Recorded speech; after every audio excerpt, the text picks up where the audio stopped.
How's it going? Robert, Drink, Think, Relax, checking in from the cellar here. I had some things moving around as I was bringing bottles down and bringing bottles up. So just taking a look around. Up top I have dessert wine, Sauterne, as well as some Italian dessert wine called Aleatico. Over here we have some American Pinot Noir. And then into some Italian. Here we go into some Gran Selezione, Chianti, and I just brought these down. So I was going to be labeling up here. Going down a little further, one of my favorite wines in the world, Nebbiolo, coming from Gattinara. So this is from the Piemonte region, very elegant, delicate expression of Nebbiolo from the north, and a really cool shaped bottle. One of the best wines I've ever had in my life. In Verona, I was there on behalf of the restaurant I used to run. I sat there with the matriarch of the family, of the Travellini family, and I tasted their wine called Il Sogno. And Il Sogno translates to the dream. And so this wine was Nebbiolo that was done in a passito style. So they dried the grapes and then they repassed the fresh Nebbiolo grapes juice over the dried grapes. It's done in a very limited production. And then it was like 2 years in brand new French oak. And it was named after the grand patriarch of the family who passed away before the first vintage was ever made. And so they don't make it every year, maybe every 5 years, and it's an expensive bottle. I was never able to source it in the States, but I'll always remember that wine as just, it was almost, I would have to compare it something to the idea of the very first time you have chocolate. That's what I have for you. I've had some wines that are amazing and memorable and spectacular and maybe even better.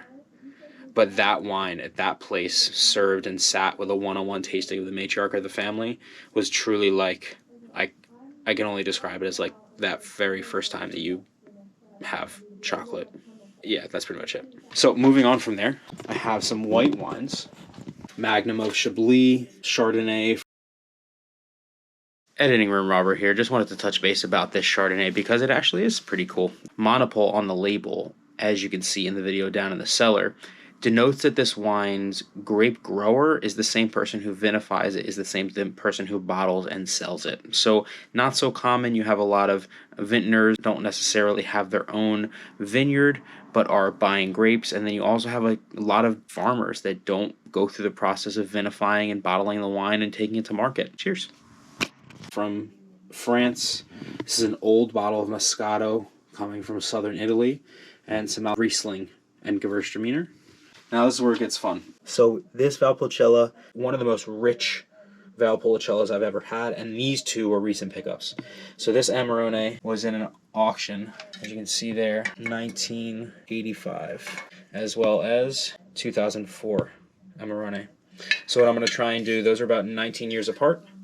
I'll take those 19 years apart. I'm going to try and find one either 19 years older, 20 years older than this. So going back to the 60s, which I think I can do from some wine shops in New York, or as well, I'll look for something in like a 2020 or 2019 Amarone, and then I'll do a vertical of Amarone, and almost you can see what Amarone looks like every 2 decades or so. Going into some Italian favorites, Tazzalenghe and Etna Rosso. So here we have Tarossi Mestro Berardino, Redici. We have the 2006 and the 2007, as well as the 2010 Tarossi from Terradora de Paolo. The story goes that these two wineries, which are actually brothers, one took the winery, the other took the vineyard. So Redici means roots, and the roots of these grapes are over 100 years old. So they have these old vines that they turn into the Redici, the Tarossi from Mastro Berardino house. And over here looks like a double magnum of a Tarossini, Aleatico, and then a Fiudi San Gregorio from 2015. That's a magnum. Now below here, just tasted and added these Barolos, which were fantastic. I just added this and just had one of these bottles. Barolo 2008 Rivetto. Stuff that I've picked up over many years. 2010 Barolo Reserva, 2011 Reserva, 11 Reserva Barbaresco, 11 Reserva Barbaresco. And so we just tasted this Vite Colte.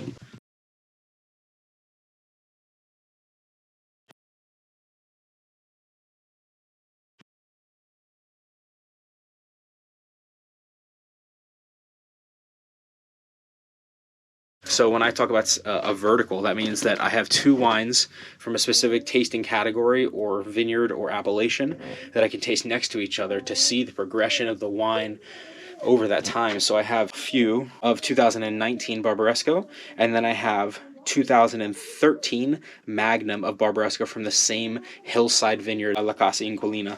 And so the last two shelves on this rack here is all Brunello di Montalcino, which is my personal favorite wine. So these are some half bottles that we have here of Ciacci Piccolomini d'Aragona. 2015 Brunello di Montalcino. Lazzarotti, I have a Rosso di Montalcino and two Brunellos. I think these are like 2015 and 2012. 2012 Brunello, 11 Brunello Reserva, two bottles there. An 07 Brunello, that I've had two of those bottles. There's an 06 Reserva on the end from Poggio Salvi. And then down the bottom, more Reserva. I think that's 2010. This whole bottom shelf, I think, is 2010. Il Poggio, which is a really heralded house for Brunello di Montalcino. So 2010 Reserva, 2011. I thought I had a 2009, but I stopped buying at a certain point. So Brunello di Montalcino. It's 100% Sangiovese Grosso, coming from the Montalcino region of Tuscany. Behind me, we have some large format Vite Colte Barolo from 2012 that I'm bringing along to an event next week. We have a lot of spirits and grappa, sparkling wine to stand up, some spirits over there. Under the table is Spanish wine, so a Magnum and a couple 750s of Tempranillo, something else, I forget what the other piece is. On this side, and then on this side we have French and American, more American wine.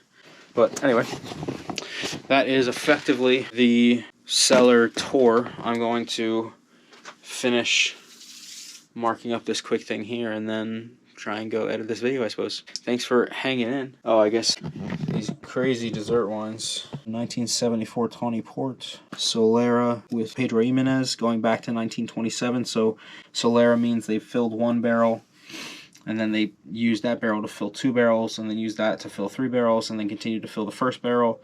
And so the idea there is that each vintage tastes similar to the last and similar to the next by the way that they're using the same barrels from one vintage to the next as it moves its way down. And here's a port from 97, bottled in 01.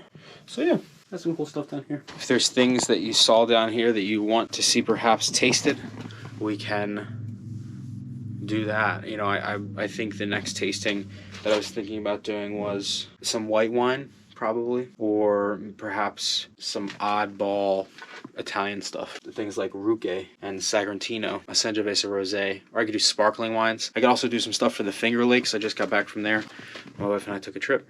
So yeah, we'll see what's going to come up next. If you enjoyed the cellar tour, if you like any of the content, please like the channel, drop a comment below, let me know what you'd like to see more of. If you have any questions, I'm happy to answer them.